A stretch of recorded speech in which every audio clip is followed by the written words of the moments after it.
አሁንም አርሰናል ላይ ጥያቄዎች መነሳታቸውን አላቆሙም። እውነት ይሄ ቡድን የቻምፒየንስ ሊግ ዋንጫን ማንሳት ይችላል እየተባለ ይጠየቃል። ሚኬል አርቴታና የአርሰናል ስብስቡ የመጨረሻውን መስመር የመሻገር አቅም አላቸው ወይ እየተባለ አሁንም ጥርጣሬ አለ። ለዚህ ጥርጣሬ ደግሞ መልስ የሚሆኑ ሐሳቦችን ከዚህ ቀጥለን እንመለከታለን። አድማጮች ሸጋ ስፖርትን ሰብስክራይብ በማድረግ መረጃዎቻችንን እንድትከታተሉ እንጋብዛለን። መድፈኞቹ በዚህ የቻምፒየንስ ሊግ ውድድር ዓመት እስካሁን 30 ጎሎችን ማስቆጠር ችለዋል። የተቆጠረባቸው የጎል ብዛት ደግሞ 7 ብቻ ነው።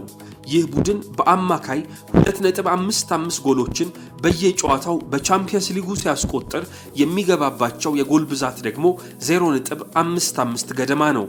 በሩብ ፍጻሜ መድረስ ከቻሉ 8 ክለቦች መካከል አርሰናል በጣም ዝቅተኛ የተባለውን ኤክስፔክትድ ጎል አጌንስትን ይዘዋል። ይህ ማለት በእነርሱ ላይ ሊቆጠር የሚችል የጎል ብዛትን የሚያሳይ ዳታ ነው። በዚህም መሰረት አርሰናል 9.26 ኤክስጂ አጌንስት ወይንም ሊቆጠርባቸው የሚገባ ጎሎች ነበራቸው። ለንጽጽር ከ8ቱ የሩብ ፍጻሜ ተካፋይ ክለቦች ማድሪድ 21.22 ኤክስጂ ወይንም 21 ጎሎች በላይ ሊቆጠርበት ይችል ነበረ። አርሰናል ግን ሊቆጠርበት የሚችለው የጎል ብዛት 9 ሆኖ የገባበት እውነተኛ የጎል ብዛት ደግሞ 7 ብቻ ነው። አርቴታ ከዚህ የተለየ ሌላ ጠጣር የሆነ ቡድንን እንደገነባ የሚያሳይ ቁጥርን በቻምፒየንስ ሊግ አስመልክቶናል። ይህ ቡድን ባለፉት 80 ጨዋታዎች ከ2 በላይ ጎል ገብቶበት አያውቅም። በጨዋታ ለመጨረሻ ጊዜ ከ2 በላይ ጎል የተቆጠረባቸው ታህሳስ 9 2023 ነበረ፣ ሉተን ታውንን 4-3 በሆነ ውጤት ሲያሸንፉ። ከዚያ በኋላ በነበሩ 80 ጨዋታዎች በ31ዱ መርሃ ግብሮች በክሊን ሺት ወይንም ጎል ሳይቆጠርባቸው ሲወጡ ከነዚህ 80 ጨዋታዎች 2 ጎሎች ደግሞ የተቆጠረባቸው አጋጣሚዎች 14 ጨዋታዎች ላይ ብቻ ነው። ይህ ጠጣር ባህሪያቸው ምናልባት በግማሽ ፍጻሜ ፓሪስ ሳን ዠርማን ለመሻገርና በታሪካቸው የመጀመሪያ የሆነውን የቻምፒየንስ ሊግ ዋንጫ ለማሳካት ምክንያት ሊሆናቸው ይችላል። በርካቶች አሁንም አርሰናልን እየተጠራጠሩ ነው። ነገር ግን ቁጥሮችና ሜዳ ላይ በአይናችን የምንመለከተው አርሰናል ግን እጅግ ጠንካራና ውድድሩን እስከ ፍጻሜ ድረስ ለመዝለቅና ለማሸነፍ የሚሆን ብቃትን ተላብሷል። አርሰናል ከ2009 በኋላ ለመጀመሪያ ጊዜ የቻምፒየንስ ሊግ ግማሽ ፍጻሜ መድረክ ላይ ደርሷል። በውድድሩ ከቀሩት 4 ክለቦች ደግሞ የተሻለ ይህንን ዋንጫ የማሸነፍ ግምት ያለው መድፈኞቹ ነው በማለት የኦፕታ ሱፐር ኮምፒውተር ተንብየዋል። ከቀሩት 4 ክለቦች ውስጥ ዋንጫውን የተሻለ የማንሳት 28.7 በመቶ ዕድል ያለው አርሰናል ነው ተብሏል። ከአርሰናል በመቀጠል ኢንተር ሚላን 25.5 በመቶ ሲይዝ፣ ሶስተኛ ደረጃ ላይ የሉዊስ ኤንሪኬ ፓሪስ ሳን ዠርማ በ24% ተቀምጧል። የመጨረሻውን ስፍራ ባርሰሎና 21.8 በመቶ በመያዝ ተቀምጧል። አርቴታ ወደ አርሰናል ኃላፊነት ከመጣ በኋላ በሊጉ ተከታታይ 2 የውድድር ዓመታትን 8ኛ ሆኖ አጠናቋል። 2021-2022 የውድድር ዓመትን 5ኛ ሆኖ ካጠናቀቀ በኋላ ባለፉት 3 ተከታታይ የውድድር ዓመታት የዘንድሮውን ጨምሮ ማለት ነው 2ኛ ሆኖ ማጠናቀቅ ችሏል።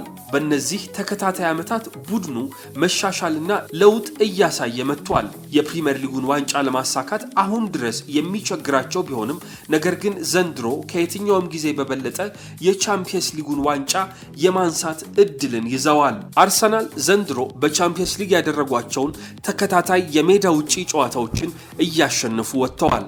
ሪያል ማድሪድን በሳንቲያጎ ቤርናቤዩ የዘረረው አርሰናል ስፖርቲንግ ሊዝበንን፣ ዳይናሞ ዛግሬብ፣ ዢሮናን እና ፒኤስቪ አይንዶቨንን ከሜዳቸው ውጪ ሄደው አሸንፈው መጥተዋል።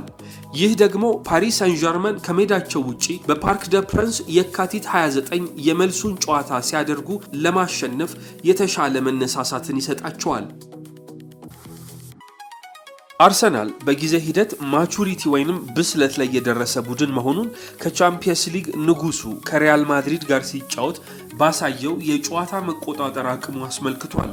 በዚያ ጨዋታ ብቸኛ ከቁጥጥር ውጪ የሆነ ነገር ተብሎ ሊጠቀስ የሚችለው ማድሪድ ላስቆጠረው ብቸኛ ጎል በሳሊባ የተሰራው ስህተትና ቶማስ ፓርቴ የተመለከተው ቢጫ ካርድ ብቻ ነበረ። አርሰናል ቀጣይ የግማሽ ፍጻሜ ተፋላሚው ፓሪስ ሰን ዠርማ መሆኑ ተረጋግጧል። በሌላኛው የግማሽ ፍጻሜ ቅንፍ ደግሞ ባርሰሎናና ኢንተር ሚላን ይገናኛሉ። የመጀመሪያ ዙሩ የፓሪስ ሰን ዠርማ የግማሽ ፍጻሜ ጨዋታ በኤምሬትስ ስታዲየም ኤፕሪል 29 በእኛ አቆጣጠር ሚያዝያ 21 ይደረጋል። ቀጣዩ የመልስ ጨዋታ ደግሞ ፓሪስ ላይ ከአንድ ሳምንት በኋላ ይሆናል። አርቴታ ገና ካሁኑ ከ12 ቀናቶች በኋላ ስላለበት ጨዋታ ማሰብ ጀምሯል። የሉዊስ ኤንሪኬን ቡድን አርቴታ ሲገልጸው ይህ ቡድን በደንብ አድርገን የምናውቀው ቡድን ነው፣ ከነርሱ ጋር በተቃራኒ ሆነን በዚህ ዓመትም ተጫውተናል። ስለዚህ አሁን ለዚህ ጨዋታ መዘጋጀት አለብን በማለት አስቀድሞ ተናግሯል። አርሰናልና ፓሪስ ሰን ዠርማ በዚህ ውድድር ዓመት ጥቅምት ወር ላይ ተገናኝተው አርሰናል 2-0 እንዳሸነፈ ይታወሳል። እነዚህ ሁለት የአውሮፓ ታላላቅ ክለቦች በዚህ ሰዓት በውድድሩ የቀሩ ምርጥ የቡድን መዋቅር ያላቸው ቡድኖች ናቸው። ሁለቱም ደግሞ ማለፍ አይችሉም፣ ይከብዳቸዋል ተብሎ ከፊታቸው የተቀመጠላቸውን መሰናክል ተሻግረው የመጡ ናቸው። ከመጨረሻ አራት ውስጥ ራሳቸውንም አግኝተዋል። አርሰናል ፍጹም አይችለውም የተባለውን ሪያል ማድሪድን ተሻግሯል። ፓሪስ ሰን ዠርማ ደግሞ ሊቨርፑልና አስቶን ቪላን በተከታታይ አልፏቸዋል። ተከታታዮቻችን ሸጋ ስፖርትን ሰብስክራይብ በማድረግ ቤተሰብ ይሁኑ። ሌሎች አዳዲስ ጉዳዮችም እንዳያመልጦ የኖቲፊኬሽን በተኑን ኦን ማድረግ እንዳይዘነጉ። የአርሰናል የቡድን አባላትና አሰልጣኞች ከሪያል ማድሪዱ ድል በኋላ ሁሉም ከፍ ባለ የራስ መተማመን ውስጥ ሆነው በታሪክ ለሶስተኛ ጊዜ የቻምፒየንስ ሊግ ውድድር የግማሽ ፍጻሜ የደረሰው ይህኛው የአርሰናል ስብስብ የቻምፒየንስ ሊግ ዋንጫውን በክለቡ ታሪክ ለመጀመሪያ ጊዜ የማሸነፍ አቅም እንዳለው ሲገልጹ ተሰምተዋል። በመልሱ ጨዋታ ከሪያል ማድሪድ ጋር የፍጹም ቅጣት ምት ያመከነውንና ነገር ግን በጨዋታው የመጀመሪያውን ጎል ያስቆጠረው የቡድኑ ኮከብ ቡካዮ ሳካ በሰጠው አስተያየት በሜዳችንም ሆነ ከሜዳችን ውጪ በአውሮፓ ውስጥ ያለን ምርጥ ቡድን መርታት እንደምንችል አሳይተናል። እኔ የቻምፒየንስ ሊግ ዋንጫን ማሸነፍ እንደምንችል ማመን እፈልጋለሁ፣ እናሸንፋለን ብዬም አስባለሁ ሲል በልበ ሙሉነት አስተያየቱን ሰጥቷል። በቻምፒየንስ ሊግ ታሪክ ወደ ግማሽ ፍጻሜ መድረስ የቻለው 10ኛው ስፔናዊው አሰልጣኝ ሚኬል አርቴታ ቡድኑ ዋንጫውን ማንሳት እንደሚችል እምነቱ እንዳለው ገልጿል።